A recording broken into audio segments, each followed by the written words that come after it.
13 capítulos anteriores sobre el libro de Génesis, y ustedes se han dado cuenta que en cada uno de los capítulos hemos encontrado el mensaje del Evangelio de que Jesús es el Cristo, y ese es el mensaje que está en toda la Biblia. Así que esta noche también vamos a seguir encontrando ese mensaje que está en toda la Escritura. Realmente cuando uno entiende este mensaje que está en toda la Biblia dejada por Dios, no hay otra cosa más importante. No hay algo más grande. Lo más grande que podemos encontrar en toda la Biblia es el Evangelio. Y si hubiese algo más, pues Dios lo hubiera dejado. Yo siempre he pensado que si el problema del ser humano fuera un problema económico, Dios hubiera dejado un banco, ¿verdad?, para que se resolviera su problema económico. Y hubiera escrito un libro sobre finanzas del Señor. Y le hubiera dicho al hombre, tu finanza no tiene que trabajar de esa manera. Pero Dios sabía que el problema del ser humano no es económico. Si fuera de salud, le hubiera dejado un manual de salud para que lo practicara. Pero Dios sabe que el problema del ser humano es que está separado de Dios. Y ese es el problema. O sea, el ser humano separado de Dios no tiene otra alternativa más que vivir bajo la maldición, ¿verdad?, que produce la relación del ser humano con Dios. Por eso es que en toda la Biblia podemos encontrar un solo mensaje, la respuesta al problema espiritual. Y ese mensaje es que Jesús es el Mesías, Jesús es el Cristo, el que vino y murió en la cruz del Calvario. Así que hoy vamos a revisar el capítulo número 14 del libro de Génesis. Y vamos a empezar viendo que en el capítulo número 14 usted va a encontrar casi en todos los capítulos 3 subdivisiones. Cuando uno lo lee puede darse cuenta de ello. La primera está del versículo 1 al 16. La segunda parte está del 17 al 20 y la última del 21 al 24. Así está dividido este capítulo. Pero antes de poder entrar a analizar cada uno de los versículos que este capítulo nos da, quiero explicar dos cosas que usted debe tener claro también cuando estudia la Biblia. En la Biblia usted va a encontrar algunas figuras, o sea, símbolos que están en la Biblia, y también va a encontrar otras expresiones a las cuales se les llaman tipos. Así que en la Biblia usted va a encontrar símbolos y tipos. Y usted tiene que saber cuándo es un símbolo y cuándo es un tipo. Y por eso quiero explicar cada una de esas cosas antes de hablar del capítulo 14. Cuando nosotros hablamos de un tipo en la Biblia, estamos hablando puede ser de una persona, puede ser de una institución, puede ser también una cosa, o puede ser un suceso o un evento, ¿verdad? Entonces estas cuatro cosas pueden estar en la Biblia. Cuando usted lee el Antiguo Testamento está lleno de tipos. Entonces puede ser que ese tipo sea una persona, una institución, una cosa, o un suceso o un evento. Pero la característica del tipo es que siempre se va a cumplir en el Nuevo Testamento, ¿verdad? El tipo se cumple en el Nuevo Testamento. Por ejemplo, usted tal vez ha oído decir que José era un tipo de Cristo. ¿Y por qué José es un tipo de Cristo? Porque cuando usted mira la vida de José y la compara con lo que Cristo sufrió, se da cuenta de que hay una similitud, o sea, se parecen, ¿verdad? Y entonces en el Antiguo Testamento está un hombre llamado José que se vuelve un tipo de Cristo que está en el Nuevo Testamento. Entonces a eso se le conoce como un tipo. Amén. Puede ser una persona, puede ser también un evento o un suceso, puede ser también, como acá decimos, una institución, o puede ser alguna cosa también. Pero tiene cumplimiento en el Nuevo Testamento. ¿Está claro ese punto? Mientras que el símbolo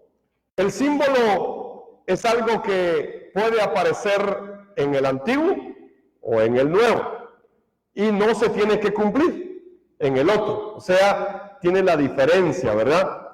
De no cumplirse en el Nuevo Testamento, sino que solo se aplica a una verdad espiritual.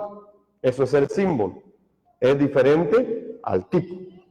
O sea que el tipo sí se cumple en el Nuevo Testamento, mientras que el símbolo solo se aplica a una verdad espiritual. Entonces, ya con esa explicación puedo avanzar para explicar el capítulo número 14. ¿Tienen alguna duda? ¿Está claro lo que es tipo y símbolo?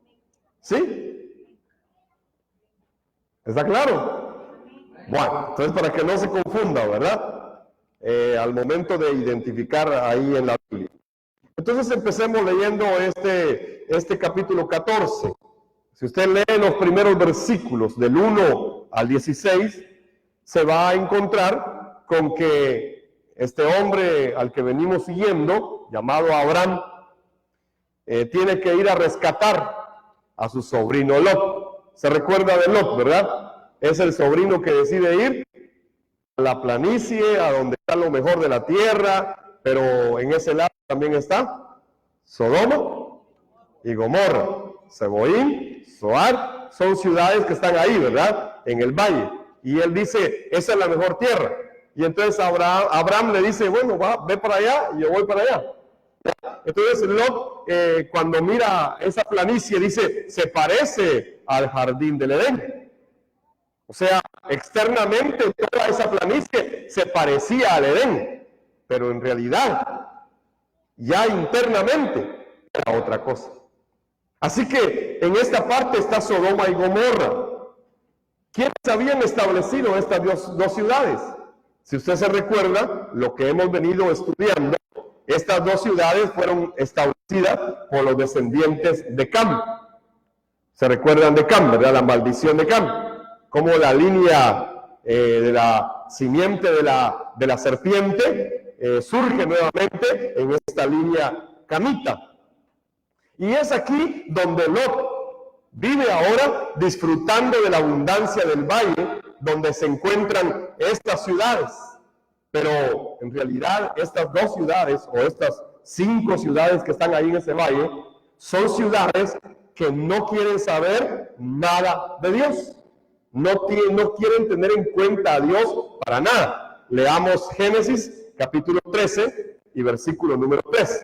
Yo le voy a invitar a que abra su Biblia y que al unísono, todos juntos, podamos leer Génesis 13, verso 13. ¿Lo tienen? Cuento 3 entonces. 1, 2 y 3.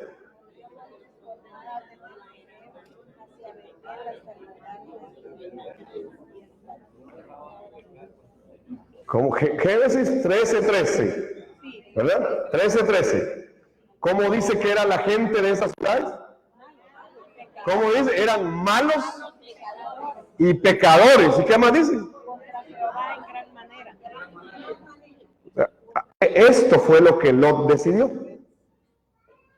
Esto fue lo que Lot, es que él vio, todo está muy bonito, se parece al jardín del Edén, pero adentro, la gente, era gente mala, era gente pecadora, y era gente que no se cansaba de pecar contra Dios.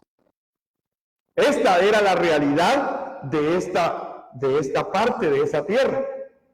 Como consecuencia, esta gente vive separada de Dios, no quiere saber nada de Dios.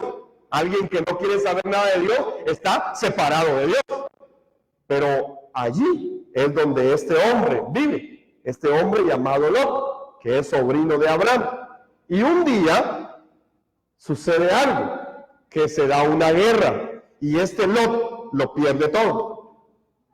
Aunque vivía en la abundancia, llegó un momento en que lo perdió todo. ¿De qué nos está hablando estos primeros versículos? Es que separado de Dios se pierde todo. Aunque parece que hay abundancia, aunque parece que todo está bonito, aunque parece que todo está muy lindo, pero en realidad, separado de Dios, se pierde todo. Nada podemos hacer. Entonces, Lot lo pierde todo y se vuelve un esclavo, se vuelve un prisionero. Ahora está atrapado por aquellos que lo han conquistado y lo han derrotado. ¿Y cómo es posible esto? Es que este hombre Lot, la Biblia dice que es un justo. Vayamos a 2 de Pedro, capítulo 2 y versículo 7. Estamos viendo cómo en este contexto de Génesis 14 podemos encontrar el mensaje del Evangelio. 2 de Pedro 2, verso 7. Y lo vamos a leer todos juntos. ¿Lo tienen? Cuento a 3. 1, 2 y 3.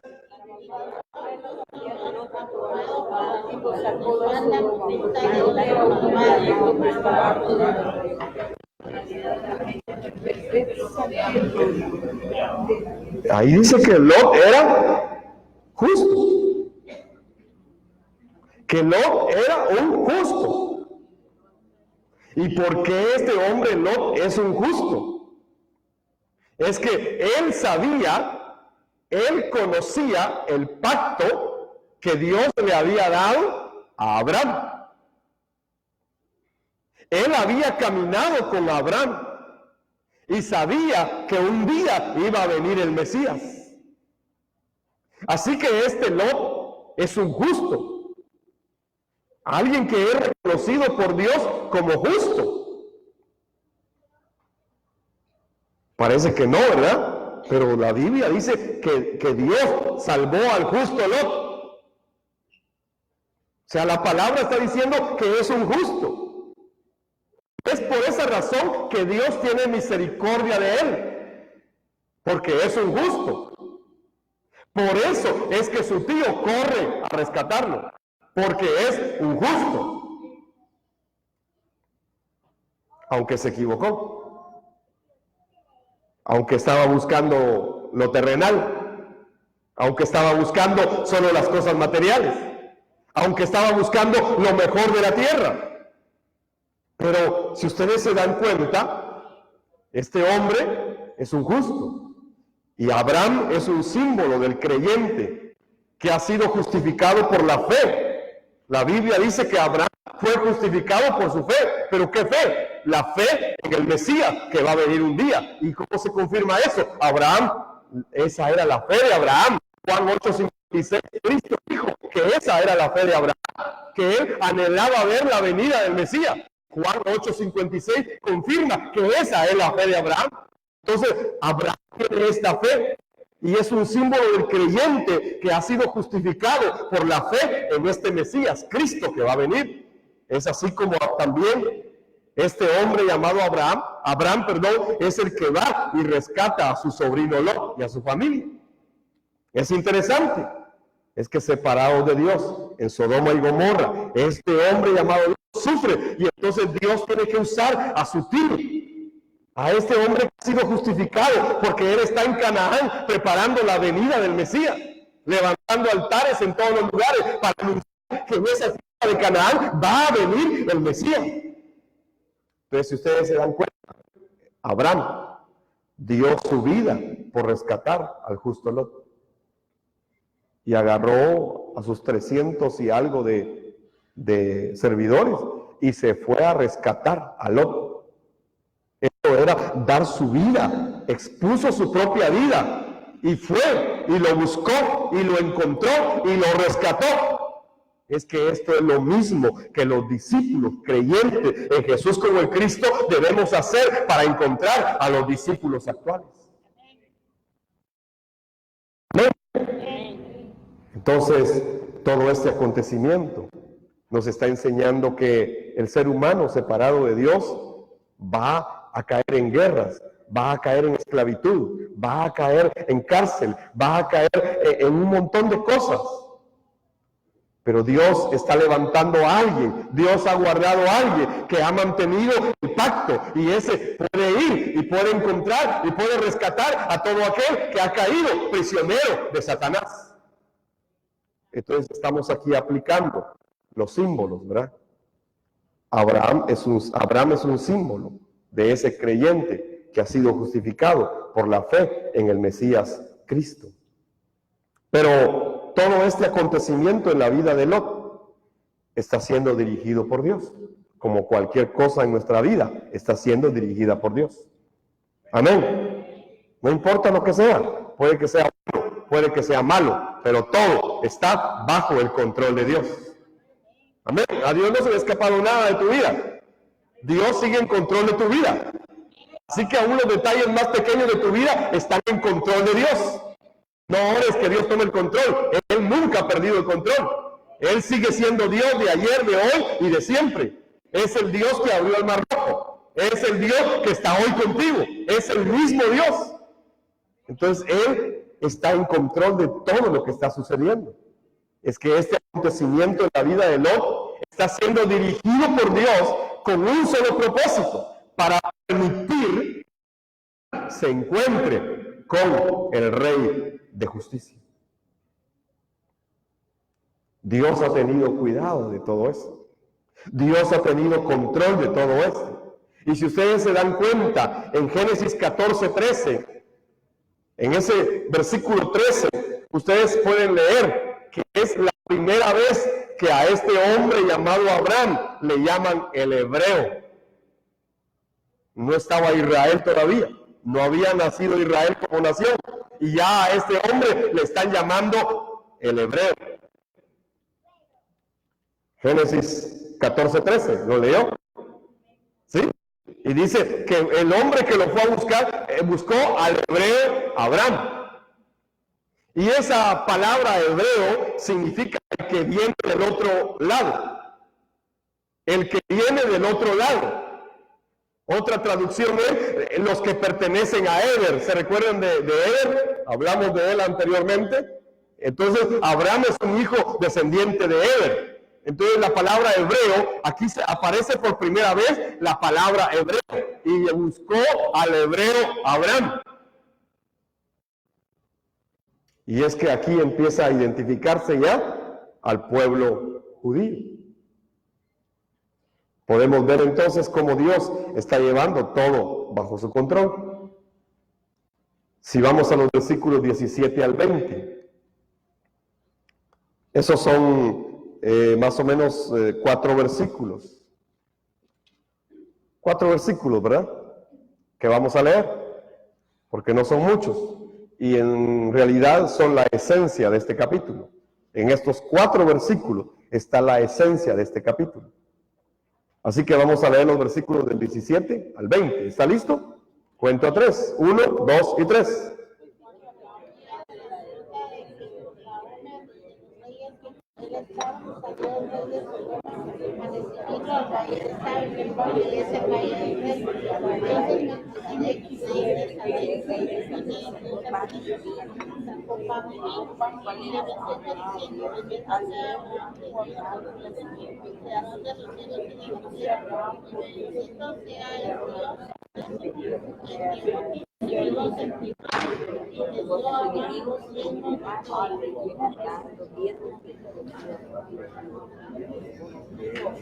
Aquí todavía no está Israel, todavía no está Moisés, todavía no está la ley.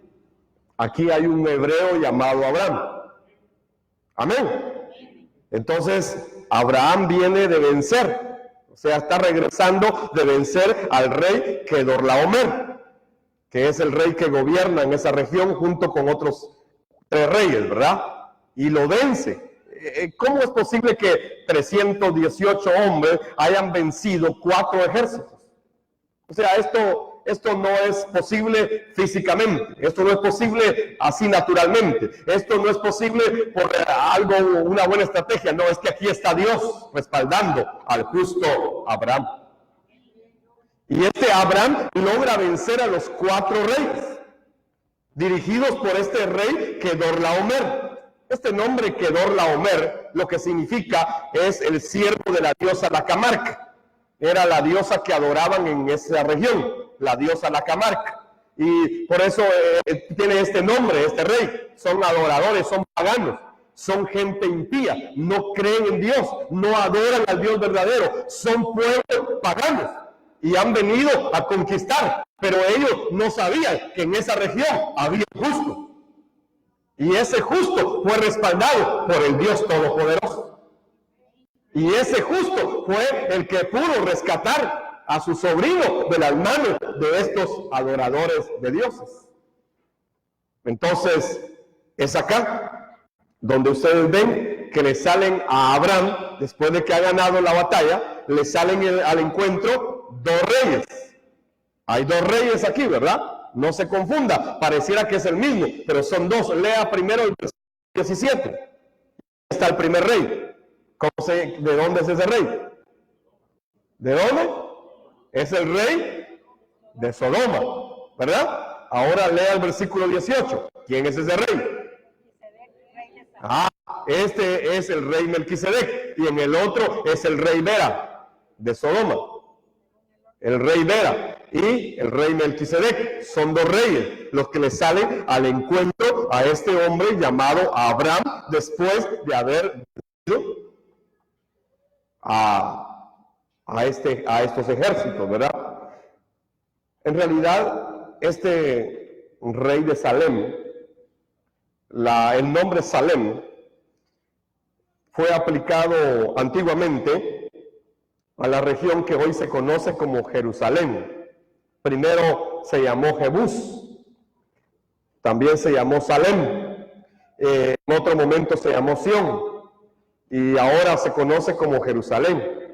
Entonces, este rey de Salem es un rey que vive ahí en Salem, en la ciudad, en el territorio de Salem.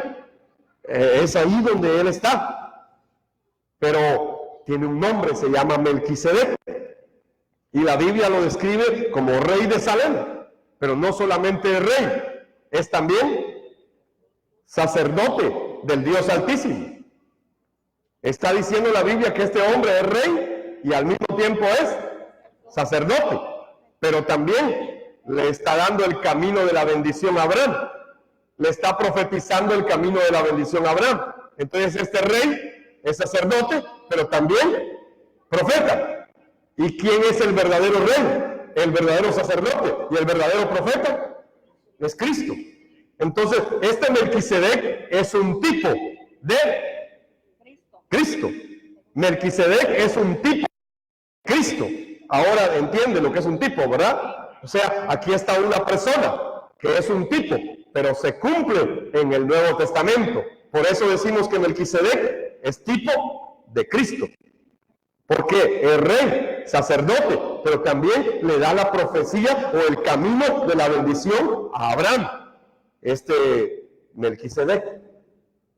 Han existido muchas explicaciones para los teólogos y para algunos filósofos que han estudiado la historia de la Biblia. En realidad hay muchas explicaciones acerca de este personaje Melquisedec. Para algunos es la figura del alma humana, así dicen los filósofos, ¿verdad? Es la figura del alma humana. Para otros es un ángel, es el ángel del Señor, dicen algunos, ¿verdad? Para otros más es la encarnación del Espíritu Santo. Para otros es alguien más grande que el Mesías incluso. Así lo dicen algunos. Este es más grande que el mismo Mesías, dicen. Para otros más, por ejemplo, para los judíos, es Sem, el hijo de Noé. Así que hay muchas explicaciones acerca de quién es este Melquisedec. Pero la Biblia no dice. No deja más claridad. La Biblia deja información precisa sobre este personaje. Lo describe como un rey, lo describe como un sacerdote.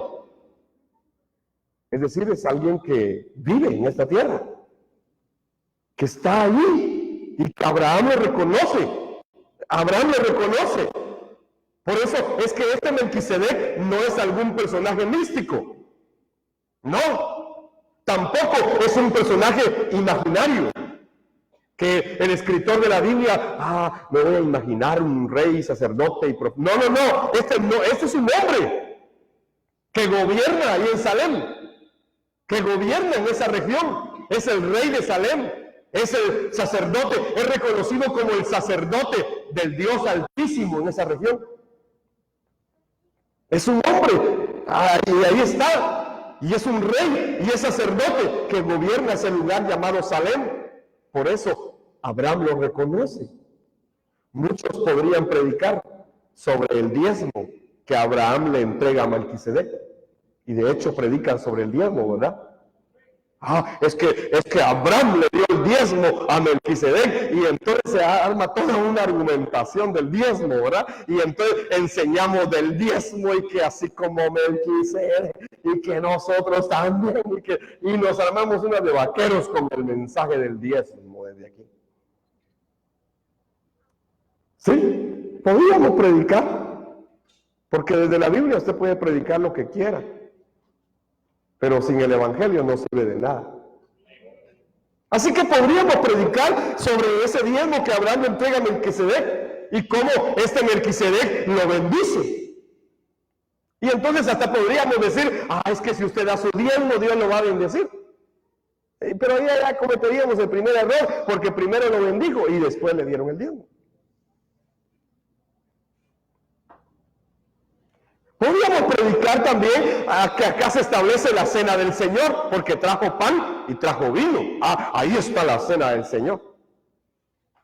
Podríamos predicar de esos y de muchos otros temas, ¿verdad? Pero si nos desviamos del fundamento del Mesías Cristo, entonces se pierde el propósito de Dios al dejar esa escritura. Amén. Si perdemos el mensaje, si perdemos el fundamento y nos desviamos hacia eso y le agregamos nuestros propios argumentos y nuestros propios criterios, perdemos el evangelio original. Por eso, Apocalipsis 19:10, si usted revisa este pasaje de la Escritura, en Apocalipsis 19:10 es muy claro, lo vamos a leer. Por favor, abra su Biblia en Apocalipsis 19:10. ¿Qué dice este versículo?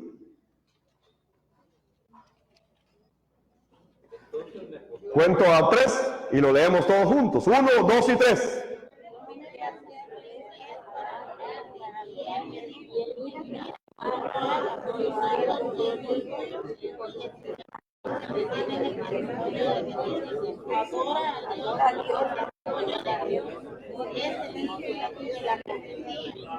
El ángel se le presenta a Juan y Juan se inclina ante el ángel y el ángel le dice, no te inclines, porque yo soy consiervo tuyo.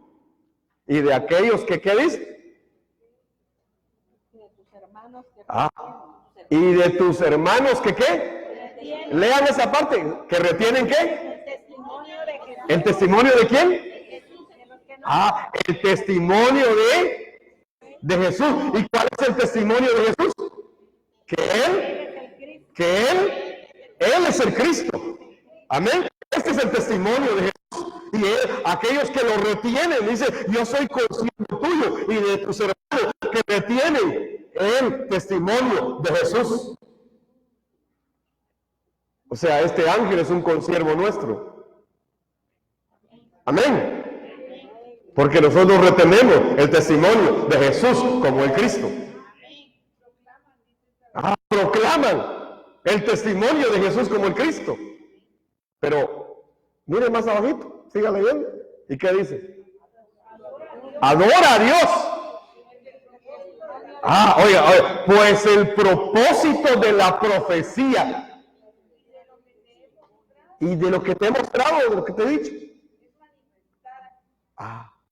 es manifestar a Jesús, manifestar a Cristo. Otra versión dice, el testimonio de Jesús es el espíritu de la profecía. ¿El testimonio de quién? El testimonio de Jesús. ¿Y cuál es el testimonio de Jesús? Es que Él es el Cristo. Dice que esto es ¿qué? El espíritu de la profecía. Es decir, que toda la palabra profética, toda la Biblia tiene un espíritu. ¿Y cuál es? Es dar testimonio de quién es Jesús. Y nosotros hemos entendido que Jesús es el Cristo, el Hijo del Dios viviente. Entonces, si la profecía no sirve para esto, no sirve para nada. Por eso en Génesis 14, si no encontramos al Mesías Cristo en Génesis 14, entonces no sirve para nada. Porque el espíritu de la profecía es dar testimonio de Jesús como el Cristo. Entonces, ¿de quién nos está hablando Génesis 14? De Jesús como el Cristo. Rey, sacerdote, profeta. Amén. Abraham entonces reconoce la autoridad de este Melquisedec. Su nombre es Rey de Justicia. ¿Y quién sería reconocido como el Rey de Justicia? Cristo, ¿verdad? Como Rey y sacerdote. Abraham lo reconoce como Rey y sacerdote. Abraham reconoce que Dios es dueño de todo. Y por eso le da el diezmo a Melquisedec. ¿Por qué? Porque él reconoce que él es el dueño de todo, que Dios nos da todo, que ya nos lo dio todo. Y entonces, reconociendo eso, él le da el diezmo a Melquisedec. Hay que recordar que aún no se ha establecido acá el sacerdocio levítico o arónico. No, este es el sacerdocio de Melquisedec, el sacerdocio melquisediano. Por eso mismo, este sacerdote es de una orden sacerdotal superior a los levitas. Pero viene Abraham y lo reconoce como el sacerdote del Dios Altísimo y le da el diezmo, ¿verdad? Reconociendo que de Dios viene todo. Es que este es un sacerdote del Dios Altísimo. No es cualquier sacerdote. No es un sacerdote de dioses paganos. No, es sacerdote del verdadero Dios. Y los elementos del pan y el vino son el símbolo de la cruz y la resurrección del Mesías Cristo, que un día va a venir. Entonces aquí ustedes encuentran cosas, ¿verdad? Pan y vino. Pan y vino. Esos son tipos, ¿verdad?, de la cruz y la resurrección. En donde se derramó la sangre, el vino, fue en la cruz. Y donde se entregó su cuerpo, el pan, en la cruz. Entonces, cuando dice aquí que él llevaba pan y vino, está dando un tipo a través de cosas, ¿verdad?, que tendrán su cumplimiento en la cruz y la resurrección de Jesús como el Cristo. Entonces podemos encontrar que aquí está el mensaje de toda la Biblia. Este Melquisedec es un tipo de Jesús como el Cristo, que un día va a dar su cuerpo y su sangre en la cruz, un símbolo de ese Mesías que va a venir como el verdadero Rey, el verdadero sacerdote del Dios Altísimo, y que como profeta vendría a abrir el camino de la bendición sobre su pueblo. Aquí está el mensaje de toda la Biblia. Aquí está ese mensaje. A través de los tipos y de los símbolos lo podemos entender más claramente, ¿verdad? Melquisedec es un tipo de Cristo. Es sacerdote del Dios verdadero. En primer lugar, es sacerdote del Dios verdadero. Segundo, es un sacerdote diferente. No es como el sacerdocio arónico, es diferente. Tercero, su sacerdocio es eterno. Y cuatro, no tiene principio ni tiene fin. Entonces, este Melquisedec es un tipo que apunta a Cristo en el Nuevo Testamento. Pero revisemos otro pasaje de la Escritura, el Salmo 110. Ahí coloqué uno más, ¿verdad? 110. Salmo 110. Y para su información y claridad, este Salmo 110 es un salmo profético mesiánico. ¿Qué significa eso? Que es un salmo que está hablando de la profecía del Mesías Cristo que va a venir un día. O sea, este Salmo 110 son los 7 versículos. Y en esos 7 versículos está hablando del Mesías Cristo que va a venir un día. Y yo quiero que leamos 2 versículos de ese Salmo 110. El versículo 1 y el versículo 4. Así que vamos a leer primero el versículo número 1. Este salmo profético mesiánico es una profecía del Mesías Cristo que va a venir. Este Salmo 110 fue escrito por David y en realidad es el salmo que más veces se repite o se cita en el Nuevo Testamento. Este Salmo 110 es el que más veces aparece en el Nuevo Testamento y está basado, fue escrito por David, basado en la experiencia de Abraham al ofrecer a su hijo Isaac en el monte Moria. Cuando David estaba escribiendo este salmo, estaba pensando en el padre Abraham que estaba ofreciendo a su hijo en el monte Moria. Es que a David le fue revelado que un día el Cristo iba a venir también. Pero él tenía las escrituras y él sabía que Abraham un día ofreció a su hijo. Y en esa experiencia, pensando en esa experiencia, reflexionando, profundizando en la venida del Mesías, este rey David está viviendo la experiencia de Abraham.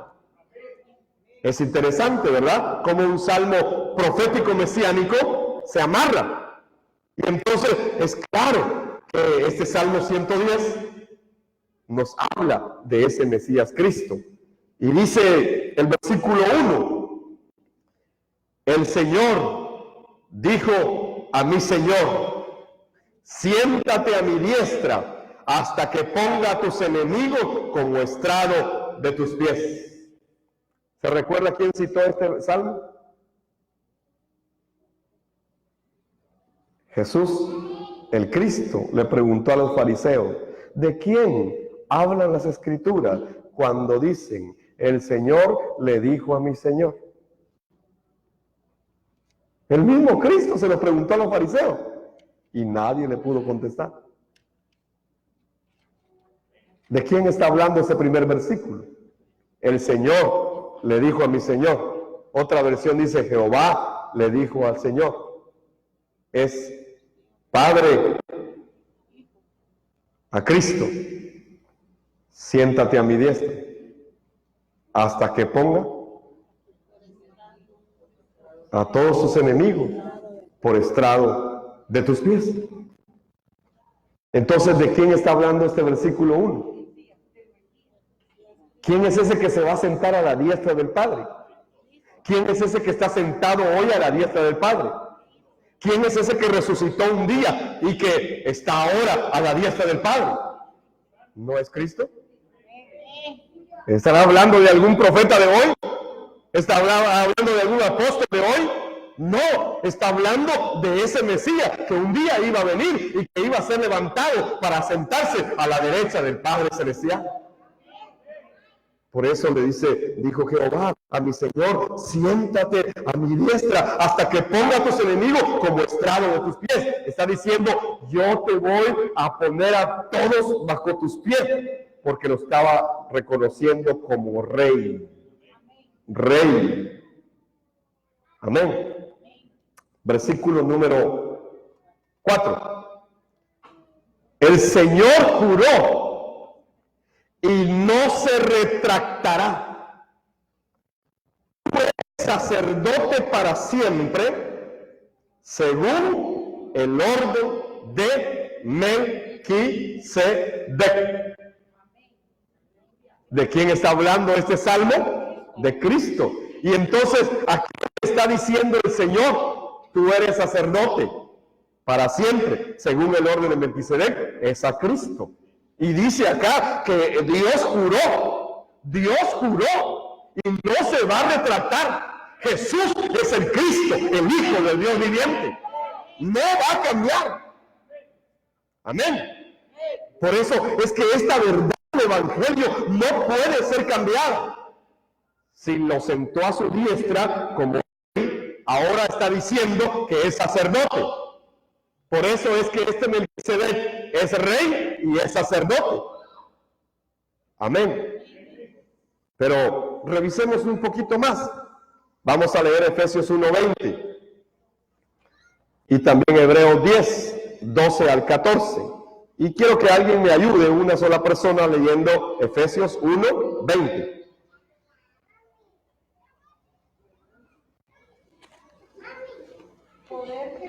levantó a Cristo de entre los muertos y lo sentó a la derecha del Altísimo en gloria. Y lo sentó a la derecha del Altísimo. ¿A quién? A Cristo. Entonces, ¿de quién está hablando este salmo que va a ser sentado a la derecha del Padre? De Cristo, del Mesías Cristo. Hebreos 10, 12 al 14.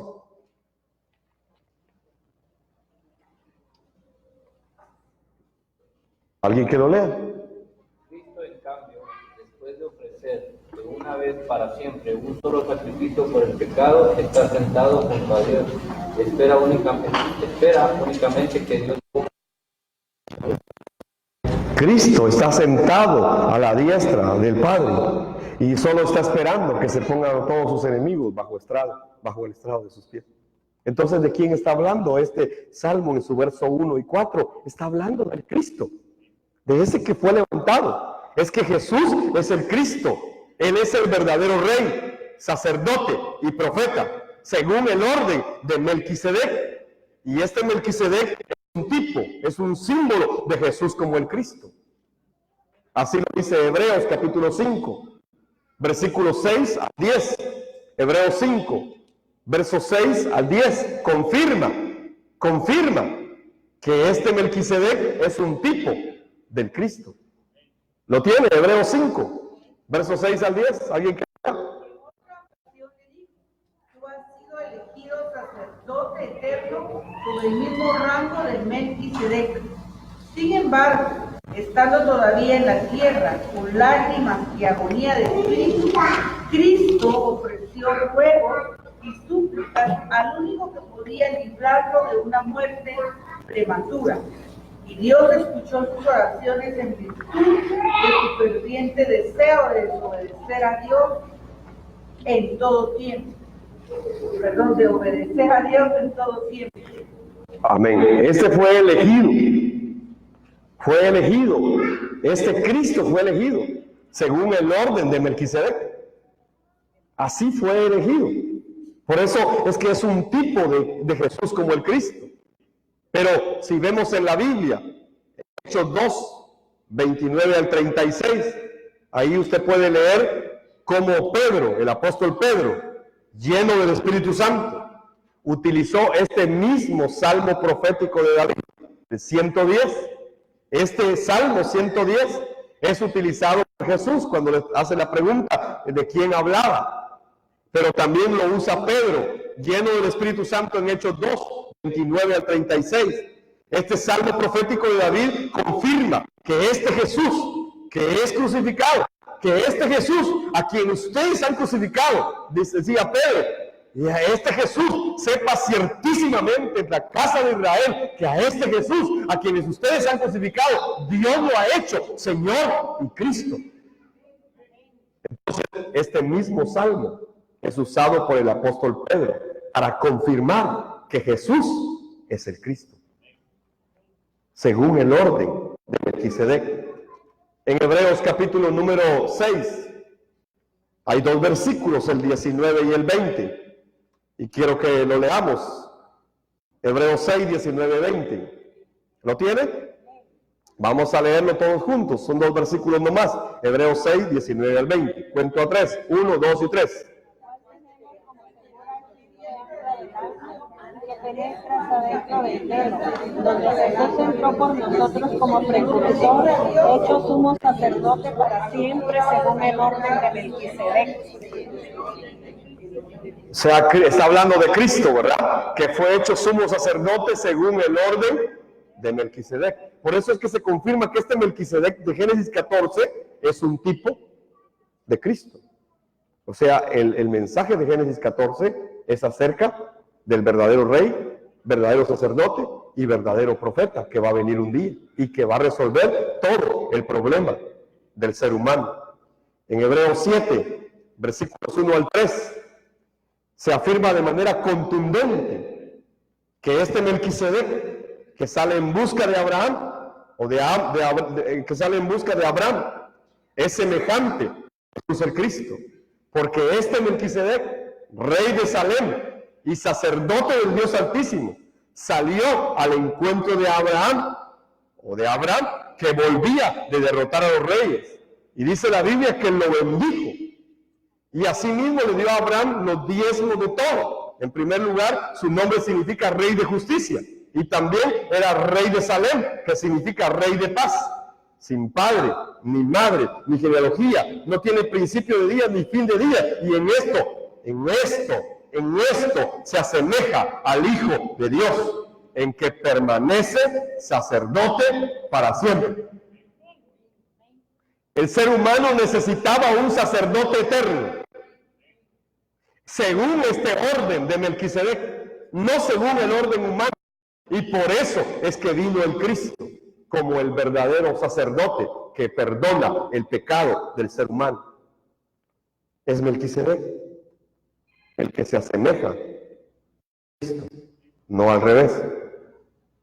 No al revés. Aquí dice que es Melquisedec el que se parece o el que se asemeja a Cristo. No es al revés, ¿verdad? Este Melquisedec, que era el rey de ese lugar, es el que tiene esa semejanza. ¿Y cuál es la semejanza? Es que permanece sacerdote para siempre. Por eso podemos ver que este Melquisedec es una persona, que es rey, sacerdote de Salem. No es un personaje místico, tampoco es un extraterrestre, como dicen los teóricos de los extraterrestres. Es un tipo de Cristo. Amén. Así como lo fue David, José, Abraham, etc. Era una persona, pero era un tipo que anunciaba al Mesías Cristo. Concluyo entonces esta noche con la última parte, que va del versículo 21 al versículo 24. Se recuerda de que eran dos reyes, ¿verdad? Solo hemos visto uno hasta ahorita. Hemos visto al rey de Salem, que bendijo a Abraham y le trajo pan y vino, y bendijo a Dios. Pero ahora veamos al otro rey, el rey de Sodoma. Este rey se llama Vera, Vera con B alta, no como Vera como Verita, con B alta, Vera. Sí, este es el rey Vera. Y este nombre Vera tiene dos sentidos. Primero es como una duda. Vera es una palabra que significa tal vez. Tal vez. Y la otra traducción del nombre Vera es regalo. Tal vez te regalo, ¿verdad? O tal vez no. O sea, es una incertidumbre. Pero este es el rey de Sodoma. Y si usted se da cuenta en esos últimos versículos, le pidió algo a Abraham. ¿Qué le pidió? ¿Dame qué? Dame las personas y toma para ti todos los bienes. Este rey de Sodoma le está pidiendo a Abraham las almas y le da todo lo recuperado por el propio. Este parece ser otro tipo. ¿Tipo de quién? De Satanás, ¿verdad? Que engaña, ¿verdad? Ya, solo dame tu alma y yo te voy a dar todo lo demás.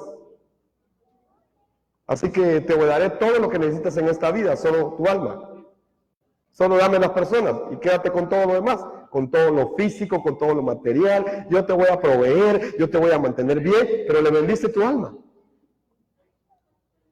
Le vendiste tu alma. Entonces, es terrible, porque ¿quién había recuperado todo esto? Era Abraham, no era él. Es que Satanás así es. Satanás siempre te quiere quitar. El otro rey le llevó y lo bendijo. Este le quiere quitar. Así es Satanás. Siempre va a querer robar. Y aunque él había recuperado todo, le dice, dame las almas y te doy cosas materiales. ¿Y por qué quería eso? Es muy sencillo. Es que si Abraham le da las almas, lo reconoce como rey. y se postra ante él. Y entonces él le dice, todo lo demás yo te lo he dado. Es lo mismo que Satanás hizo con Cristo en el desierto, ¿verdad? Todo esto te daré, si postrado te adorares. Es lo mismo que está haciendo el rey de Sodoma aquí con este Abraham. Es exactamente lo mismo. A diferencia del otro rey, del rey sacerdote, el que le dio pan y que le dio vino y que lo bendijo y bendijo al Dios Altísimo por la vida de Abraham, este rey le pide y le ofrece a Abraham. Le pide y le ofrece. Este pide y ofrece. Parece candidato a la presidencia, ¿verdad? Pide y ofrece. Esa es su estrategia. Y hasta el día de hoy sigue siendo igual. Pide y ofrece. Este otro rey es el símbolo de las corrientes de este mundo. ¿Sí? Es el símbolo de las corrientes de este mundo. Y de las personas que viven separadas de Dios. Que ofrecen y piden cosas materiales solamente, pero no tienen a Dios en cuenta. Eso es lo grave. Pero Abraham sabe que todo le pertenece a Dios. Abraham sabe que vive ahora en base al pacto que Dios le ha dado. Abraham sabe que no le interesan las cosas materiales. Abraham sabe que el Dios que le ha dado todo es el Dios que lo sostiene. Abraham sabe que él ha recibido todo de parte de Dios. Abraham sabe que no necesita más que aferrarse al pacto del Mesías Cristo. Abraham lo sabe. Y entonces decide no aceptar nada de este rey de Sodoma. Abraham debe volver a Canaán para preparar la llegada del Mesías Cristo. Porque ahí va a venir el Mesías Cristo. Y por eso Abraham quiere estar ahí en Canaán. No necesita las añadiduras de Sodoma. No las necesita. Es que Dios se va a encargar de él. Si vive su fe en el pacto que Dios le ha dado. Solo tiene que obedecer el pacto. Solo tiene que cumplir la voluntad de Dios. Y entonces Dios se va a encargar de él. Esa es la verdad del Evangelio. Muy clara. Abraham dio testimonio al rey y a los habitantes de Sodoma de su fe en el Mesías Cristo que vendría a Canaán, y por eso mismo rechazó la propuesta del rey de Sodoma, aunque él tenía el derecho de quedarse con todo lo recuperado según la ley de ese tiempo, que era la ley de Hammurabi. Y esa ley decía que el que ganaba una batalla tenía derecho a todo, pero Abraham sabía que él lo tenía todo. Y tan solamente obedecía el pacto de preparar la venida de Cristo. Este es el mensaje de Génesis 14. Jesús es el Cristo, verdadero rey, sacerdote y profeta. Es aquel que vino más adelante y que vino a resolver el problema fundamental de todo ser humano, el problema de Satanás, el problema del pecado y el problema de la separación. Por eso, ahora tenemos a un sumo sacerdote eterno en los cielos, que ya perdonó el pecado de una sola vez, eternamente y perfectamente. Y que un día vendrá. Y por eso nos tiene aquí en la tierra, para preparar su retorno en nuestros días. Por eso estamos haciendo la evangelización mundial. Por eso es que usted está haciendo la evangelización mundial. Esto no es algo que va a pasar, es algo que ya está pasando. Y está pasando con usted, está pasando conmigo, está pasando con todos aquellos que reciben la revelación del Evangelio. Así que si tenemos la revelación del Evangelio, llegamos a entender que nuestra vida tiene un solo propósito en la tierra. No es que nos volvamos ricos, no es tampoco que vivamos pobremente, no. Eso no es el propósito de esta vida. El propósito de esta vida es preparar la venida de Cristo. Cristo viene pronto, Maranata. Cristo viene y nosotros queremos que venga nuestros días. Así que daremos todo nuestro esfuerzo, toda nuestra vida para preparar la venida de Cristo y que Mateo 24:14 se cumpla en nuestros días, con nuestras manos, con nuestras fuerzas. Jesús es el Cristo, el Dios viviente. Amén. El Evangelio de la Biblia. Padre, te damos gracias esta noche y te bendecimos.